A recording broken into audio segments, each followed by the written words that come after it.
온갖문제연구소 4부에서 계속 이어나갑니다. 또 빌 게이츠 이사장과 문재인 대통령의 전화통화도 화제가 됐고 인터뷰한 거 보니까 빌 게이츠 이사장이 계속 한국을 배워야 한다. 여러 차례 강조하는 인터뷰도 또 화제가 됐는데 치료제 개발에도 문 대통령과 빌 게이츠 이사장이 협력을 강하게 나가기로 했습니다. 이 치료제 문제인데 지금 신종 코로나 바이러스 감염증 치료제 및 백신 개발의 조기 성공을 위한 범정부 지원단이 구성된다고 합니다만은 지난주에 우리가 언급한 것처럼 이게 속도를 아무리 낸다고 해도 결과가 빨리 나올 수는 없는 그런 구조 자체가 그렇잖아요. 네, 그래서 뭐 한 업체에서 항체 치료제 중화 능력 확인했다 이게 뉴스에 나왔었는데 뭐 이건 역시 실험실 연구입니다. 그러니까 정상 세포, 숙주 세포에 이 중화 항체와 함께 바이러스를 넣었을 때 코비드19 바이러스를 넣었을 때 얼마나 그 숙주 세포가 회복이 잘 되느냐 그걸 봤는데 거기에 영향을 미칠 수 있는 효과가 있는 항체를 몇십 종을 찾아냈다고 해요. 후보물질 중에. 이제 그렇다면 이제 그 다음 단계는 뭐냐? 이제 그 중에서 최종적으로 효과가 가장 좋은 것을 하나 골라내 갖고 그 다음 단계는 이제 쥐를 대상으로 한 시험을 해봐야죠.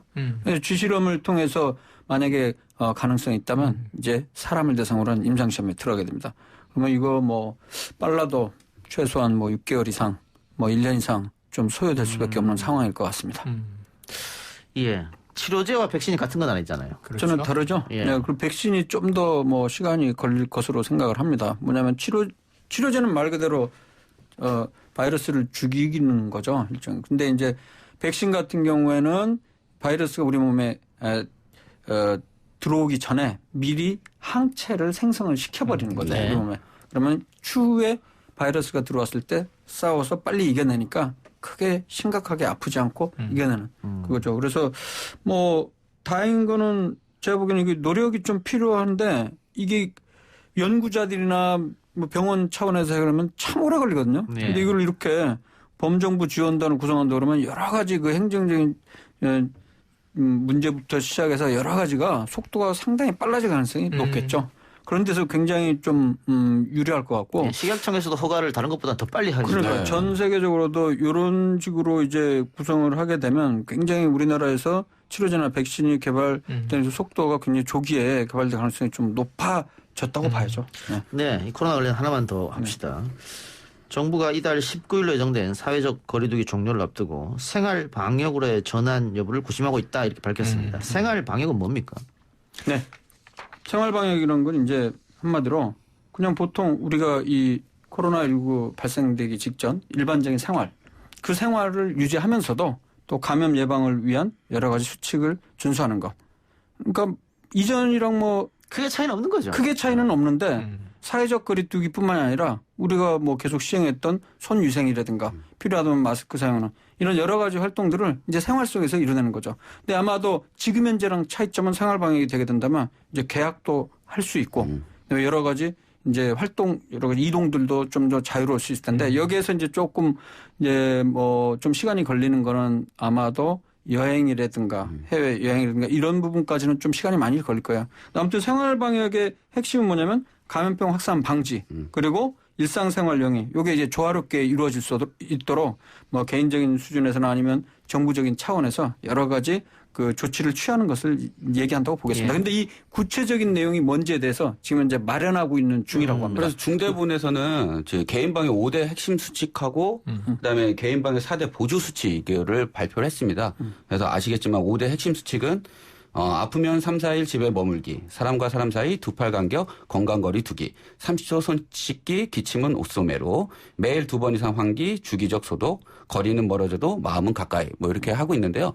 맨 밑에 뭐라고 그랬냐면 이것은 일단은 수칙으로 발표한 거고 국민의 아이디어를 계속적으로 구하고 있다. 따라서 국민의 아이디어 중 실천 가능한 것들을 우리가 더 수집해서 그리고 정책으로 반영하겠다라고 지금 나오고 있습니다. 이런 거는 딱 방역 당국에서 낼 수 있는 지침이에요. 네. 이 이상 얘기하기도 어려워요. 맞습니다. 그럼 화장실 가면 딱 붙어 있는 거잖아요. 네. 뭐 337 운동, 뭐 하루에 3번 이상 손 씻기, 뭐 맞습니다. 3분 이상 씻기, 뭐 이런 게 나오잖아요. 예. 근데 그게 아니고 저는 좀 많이 달라질 것 같은 게 생활 방역이라는 말도 좀 모호하지만 지금 더 큰 얘기들이 나오고 있어요. 이게 뉴 노멀이에요. 뉴 노멀. 그러니까 이제 코로나19가 지나면 바이러스와의 싸움이 끝이냐 또 나올 거 아니냐. 그럼 우리가 지금 KCDC 우리 질병관리본부가 세계적으로 상당히 위상이 높아졌고 정의용 본부장은 해외 언론 매체에서도 영웅이다 이렇게 예. 칭송까지 하고 있는데 이렇게 넘어가고 그냥 잘했다 짝짝짝 끝이냐 그게 아니고 이제는 항바이러스 부처가 좀 강화될 필요가 있을 거 아니에요. 왜냐하면 코로나 21 올 수 있잖아요. 또는 사스 뭐 26 올 수 있잖아요. 그러니까 여기에 대해서 조금 더 종합적으로 상시적 대비를 하는 바이러스가 한번 오면 얼마나 전 국민이 큰 고생을 하는지 예. 전 세계가 팬데믹 한번 오면 어떻게 되는지를 21세기 인류가 처음 체험을 했으니까 그럼 뉴 노멀 새로운 질서라고 하는 건 뭐냐 하면 제 생각에 이제 온라인의 활용도가 넓어질 것 같아요. 그럼 이 온라인이 그럼 굳이 학교 꼭 가야 되는 게 아니었네? 그럼 한 절반은 오프라인 교육, 절반은 온라인 교육 할 수 있는 것 아닌가? 자택근무도 많이 늘어날 예, 테고. 그래서 무슨 뭐 사이버 대학과 이제 오프라인 대학이 콜라보가 되는 거죠. 이번에 처음으로 대학 교수분들이 온라인 강의를 시도해 봤다고요. 많은 분들이. 선생님들도 이제 카메라를 통한 수업을 아이들하고 이제 연습을 해본 거고. 그래서 이러한 것들이 굉장히 또는 이제 이 오프라인에서의 이 거래가 온라인으로 많이 넘어가서 예. 이게 이게 다시 돌아오긴 또 어렵지 않은 거 아닌가.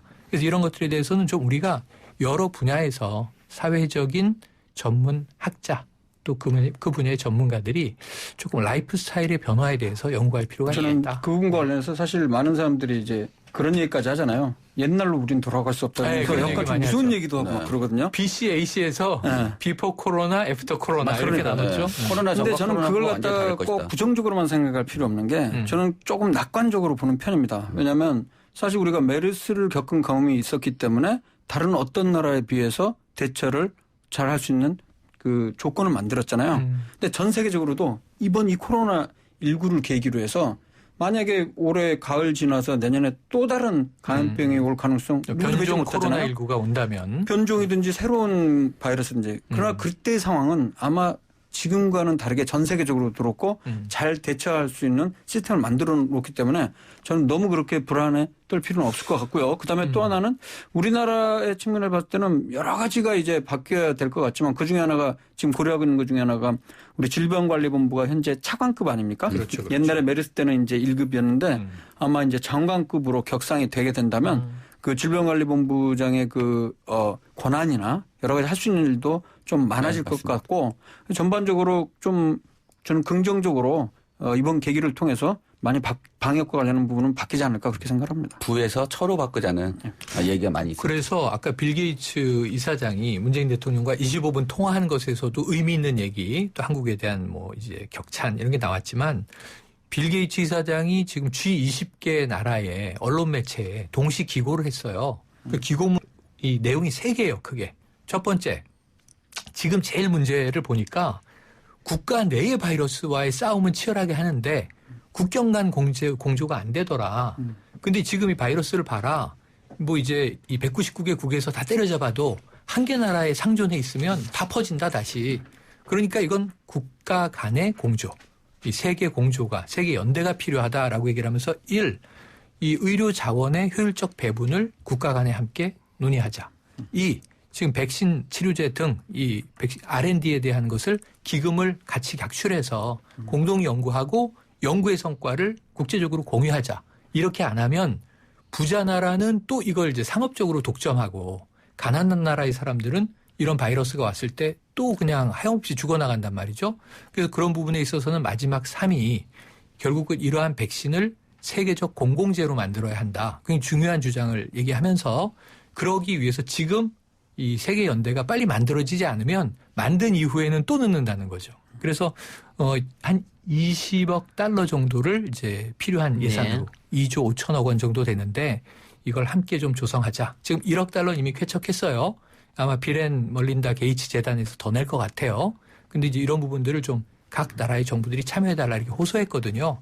그래서 우리가 한번 모범 국가라면 이런 국제적인 연대를 좀 함께 주창해도 좋을 것 같다는 생각이 듭니다. 알겠습니다. 방금 말씀하신 것처럼 뭐 사스나 메르스처럼 사멸될 거라고는 예상되지 않으니까. 맞아요. 토착화될 가능성이 높죠. 늘 조심을 좀 하면서 다음에 언제 또 올지를 대비를 해야겠죠. 코로나19 이야기는 거기까지 하고요. 자, 이제 선거가 오늘 내일 이틀 남았습니다. 네네네. 수요일 이제 아침부터 내일 자정되면 선거운동 끝이니까 투표가 시작될 텐데요.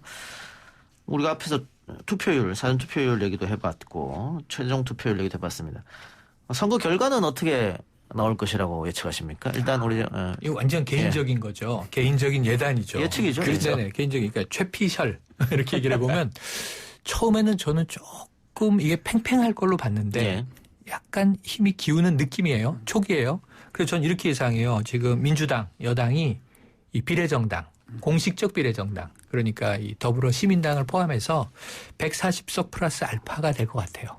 잘하면 과반을 넘을 수도 있고 단독 그 과반. 140석이라는 게 지역구 지역구 비례 있었어. 포함입니까? 아니면 지역구 비례 포함. 포함해서 한 145석 내외. 예. 근데 여기서 잘하면 단독 과반도 가능하다. 근데 여기에 만약 열린민주당이 사실은 범여당이잖아요. 그러면 함께 하면은 이제 150석 이상 넘어가는 거죠. 예. 그리고 지금 이 미래 한국당이 나름 선전을 해서 지금 사실은 이게 집중 투표 전략이잖아요. 예. 한 130석 내외 예. 비례 포함 이 정도 되고 나머지 정당들이 소소하게 나눠갖게 될 것 아닌가 예상을 해봅니다. 예. 아, 전문가로서 예상하시는 거죠? 핵심은 과반이냐 아니냐. 이게 근데 관건이죠. 지난번 보니까 전문가들이 대부분 틀렸더라고요. 지난 2016년에 많이 틀렸어요. 예, 지난 네. 총선에는 뭐 정치 분석하시는 분들도 그렇고 여론 분석하시는 분들도 그렇고 다 틀렸어요. 다 틀렸어요. 이번에도 안 틀릴 거란 보장 없죠.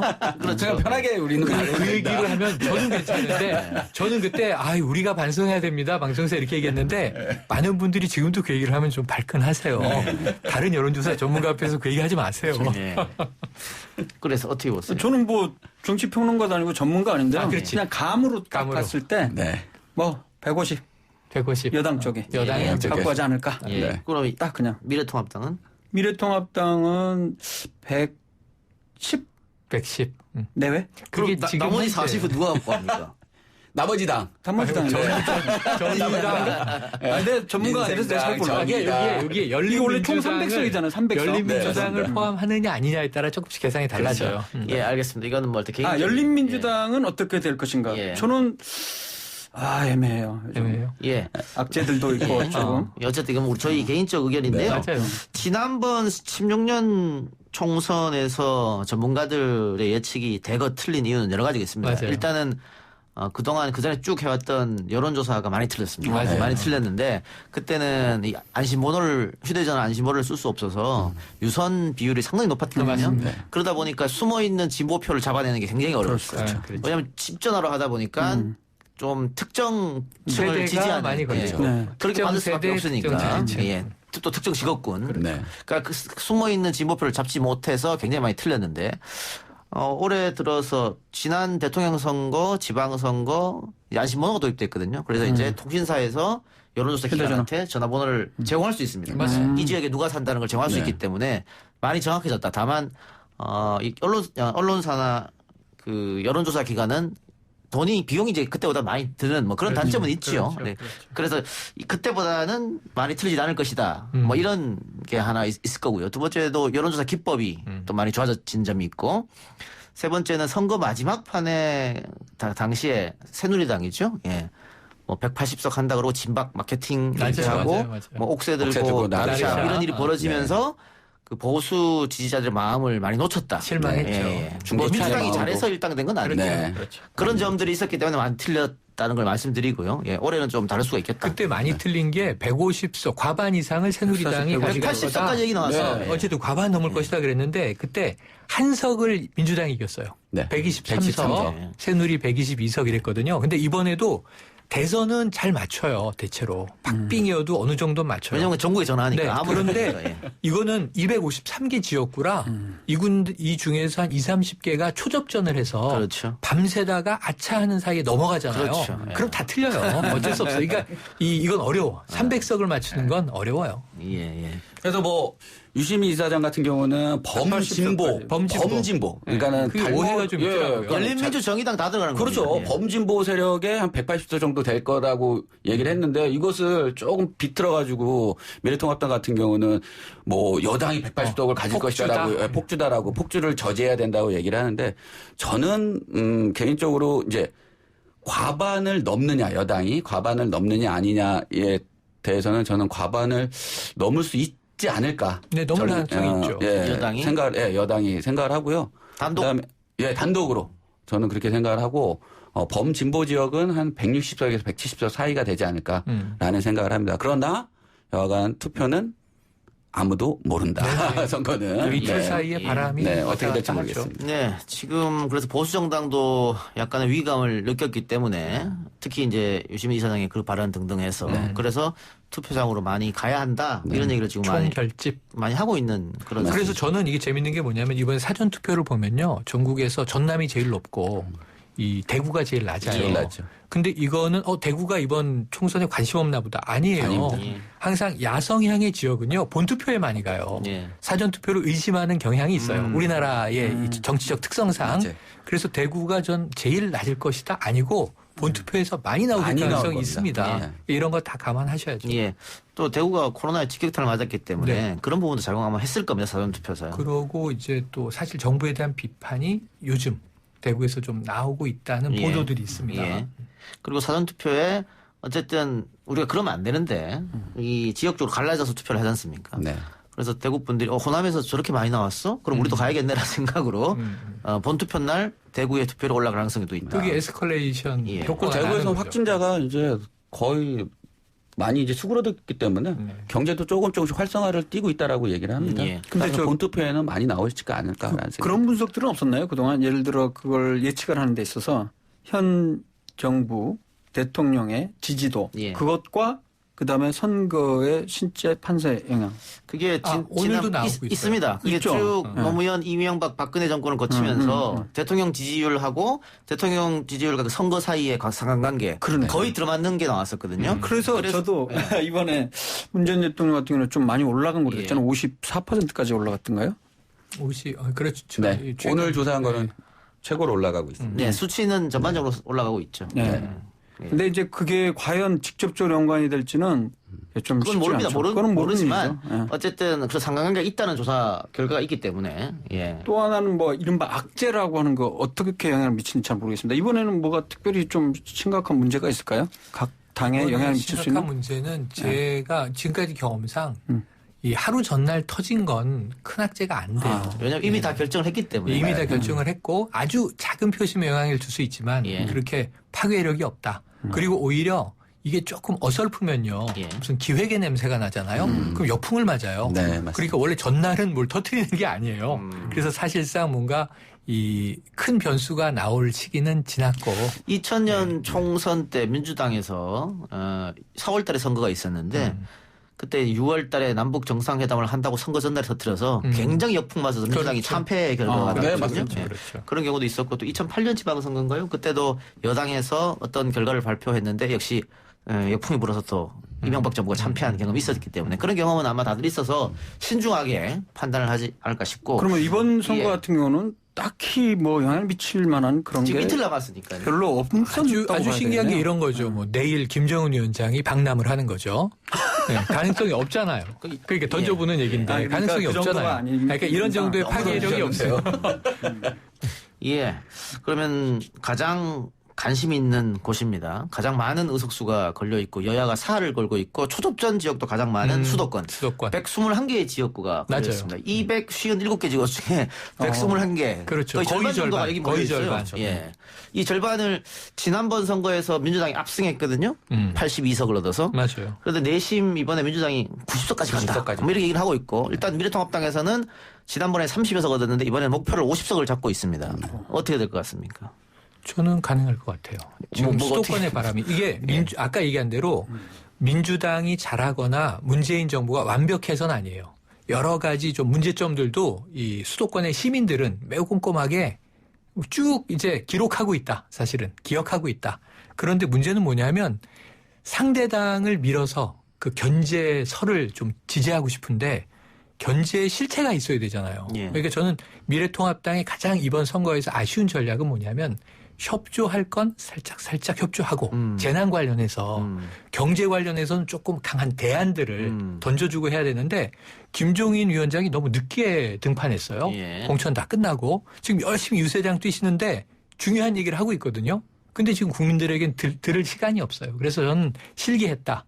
그러면서는 대한 야당으로서의 신뢰감이 조금 부족하기 때문에 여당이 그 반사이익을 얻어가지 않겠는가. 그래서 수도권 한 10석쯤도 얻을 가능성이 있습니다. 문재인 정부가 잘못하긴 했지만 그렇다고 과연 야당이 대한정당이 되겠느냐. 그렇죠. 이런 생각을 가질 수 있다는 얘기죠. 상대적으로 야당은- 어느 쪽을 더 네. 믿느냐의 게임이죠. 야당은 충분히 여당을 비판할 수 있는 권리가 있습니다. 그렇죠. 예. 해야 되고. 하지만 지금 20대 국회에서는 비판 플러스 대안이 나와야 되는데 대안은 전혀 제가 생각하기에는 제가 느끼는 대안은 별로 내세우지 않았다. 정책에 대한 대안은. 따라서 혹시 대안을 안 보고 계신 거 네, 아니에요? 아닙니다. 있는데?